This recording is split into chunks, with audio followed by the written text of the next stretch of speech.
A new week of international events coverage starts right now. It starts right here. This is CNN Student News.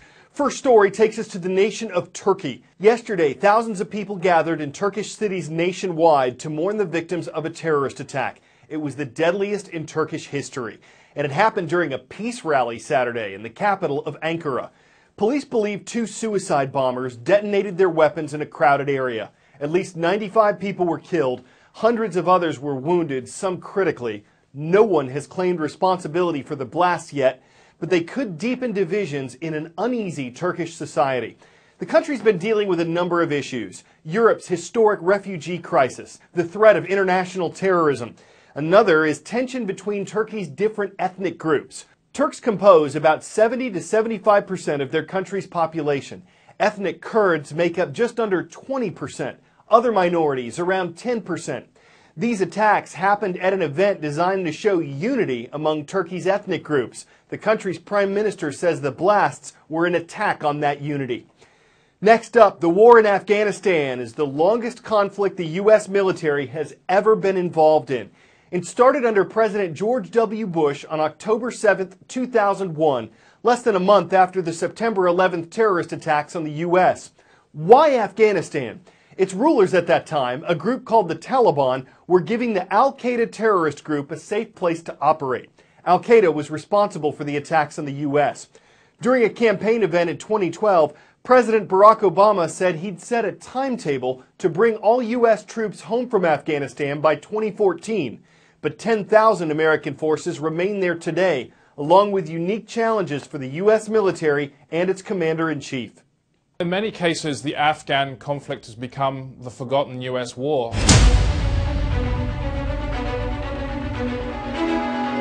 President Obama declared the end of U.S. combat operations last year. Our combat mission in Afghanistan is over.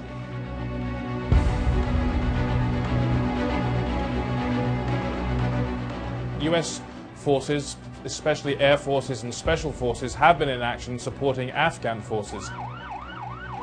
And the Afghan government really is desperate for U.S. forces to stay. That's one of the reasons why you've not heard much condemnation of the attack on the hospital from the Afghan government. So the current U.S. endgame is to end the war and get out by the time President Obama leaves the Oval Office in January 2017. Obama's options basically are to keep to the plan, to leave 1,000 troops just protecting the U.S. Embassy in Kabul by the time he ends his presidency, or to allow a larger number of troops to stay in the country, perhaps 5,000 or 6,000, to continue to train and assist the Afghan military and to conduct counter-terrorism operations. This is not just a strategic decision for the president, it's a very political one.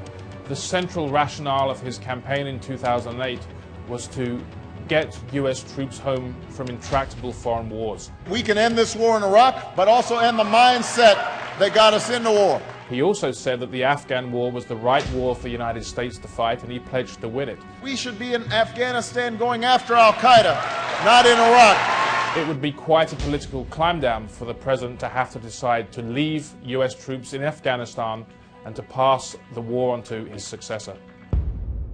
Well, it's officially fall in the Northern Hemisphere. Yes, that also means it's flu season. No, it starts in fall but peaks in January and February. Between 5 and 20% of U.S. residents get the flu each year, and the U.S. government says the best prevention is the flu shot.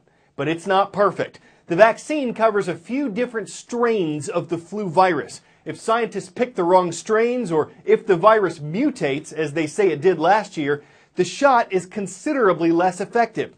We called the doctor for some flu fact and fiction.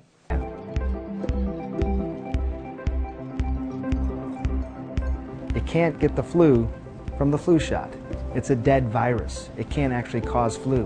Why do people feel sort of crummy afterward? It's because the flu vaccine is actually working, making your immune system fire up, get ready, and recognize, if it actually sees the flu, how to kill it. No, it's not 100% fail-safe, but it's still going to offer a lot of protection, so that you're not going to be as sick, as likely to get sick, or if you do get sick, have a shorter duration. Okay, so if you're like me, your mom probably said, don't go outside in the cold without your hat on, you're going to catch the flu. You can't catch the flu from just simply being outside in the cold. But it does raise the question, why are there so many more flu cases in the winter months? you're likely to stay indoors more. So if one person is sick, more people are likely to get sick. The sun is lower in the sky, and as a result, you have less vitamin D actually being produced in your body. Your immune system starts to get suppressed a little bit.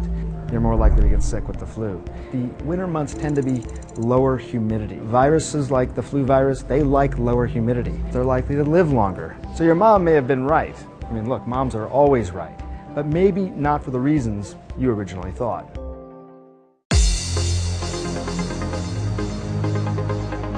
Thanks to all of you who are patiently requesting a roll call mention at cnnstudentnews.com. We had almost 1,400 comments on Friday's transcript. One came in from Arnold Public High School. It's in Arnold, Nebraska, the South Loop Bobcats. In Prineville, Oregon, it's great to see the Colts today, watching from Crook County Middle School. And in the nation of Vietnam, hello to our viewers at the American International School. They're in Ho Chi Minh City. So, there's an outer space treaty. It's a United Nations agreement that went into effect 48 years ago. It basically says that space exploration should be for the benefit of all countries, that no one nation can claim an asteroid or planet for its own use, and that space objects should be used for peaceful purposes. This might all factor in if we start mining asteroids.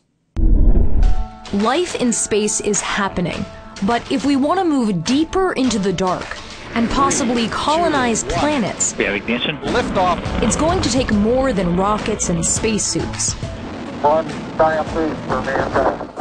Our best chance at life in space may just be asteroids. Asteroids are something that worry about threatening the Earth, but in truth, actually, they are the greatest opportunity that we have.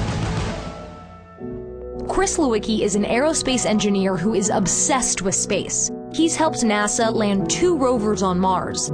He and his company, Planetary Resources, are confident asteroids hold the passport to the cosmos. We're focused on a single task, finding resources in asteroids and bringing those resources to a market that's going to start here in low Earth orbit and grow into the solar system.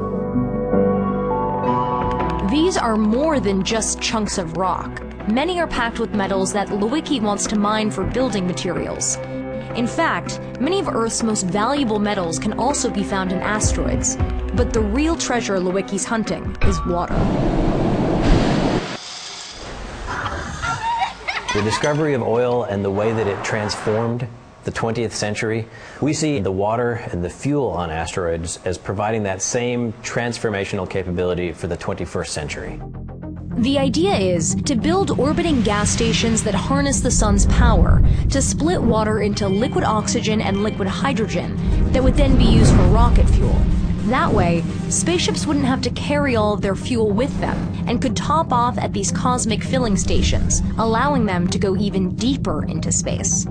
Asteroid mining sounds kind of like a sci-fi fantasy. I mean, how realistic is this? What's possible is inevitable. Everything that was once sci-fi had to change at some point in time. There are a lot of people who are skeptical that you guys are going to be able to pull this off, that asteroid mining will become a reality. I think they're right to be skeptical, but it takes those people who do believe that will happen to find out how to make it happen. Space mining won't be cheap, but some of the world's richest see the potential and have invested in the company. We're programmed to go places we've never been, find refuge on land we've never touched. Could asteroid mining, as impossible as it seems, help us reach the frontier that seems most out of reach?